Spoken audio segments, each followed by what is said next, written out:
હાલ કોરોના વાયરસનો ખતરો વધી રહ્યો છે। મળતી માહિતી મુજબ કોરોના વાયરસનો ફરી દેશમાં પ્રવેશ થયો છે, જેના પર સ્વાસ્થ્ય મંત્રાલયથી લઈને રાજ્ય સરકાર નજર રાખી રહી છે।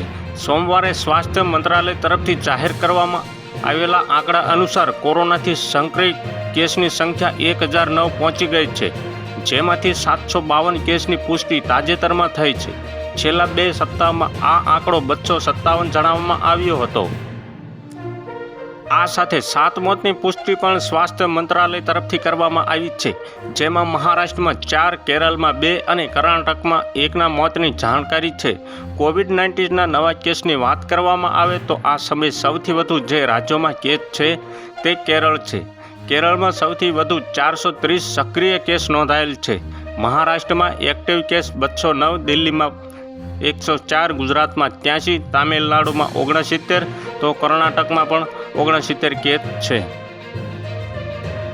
સ્વાસ્થ્ય મંત્રાલયના સત્તાવાર સૂત્રો પાસેથી તાજેતરમાં મળેલી જાણકારી પ્રમાણે હાલમાં રાષ્ટ્રીય રોગ નિયંત્રણ કેન્દ્ર, ઇમરજન્સી મેડિકલ રિલીફ વિભાગ, disaster management cell, Indian council of medical research અને કેન્દ્રીય સરકારી હોસ્પિટલના નિષ્ણાતોની એક સમીક્ષા બેઠક સ્વાસ્થ્ય સેવા ડિરેક્ટર જનરલ DGSHની અધ્યક્ષતામાં આયોજિત થઈ હતી, જેમાં કોવિડ પર ચર્ચા થઈ હતી। રાષ્ટ્રીય રાજધાની દિલ્હીમાં પણ કોરોનાના કેસ સતત વધી રહ્યા છે। દિલ્હીમાં કોરોનાના સક્રિય કેસની સંખ્યા 104 થઈ છે। તાજેતરમાં દિલ્હીના સ્વાસ્થ્ય મંત્રીએ લોકોને ચિંતા ન કરવાની અપીલ કરી હતી।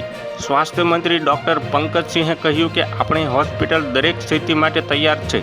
ઓક્સિજન સહિત તમામ વ્યવસ્થા તૈયાર રાખવામાં આવી છે। તો હાલ માટે અત્યારે આટલું જ। મળીશું નવી અપડેટને નવા સમાચાર સાથે।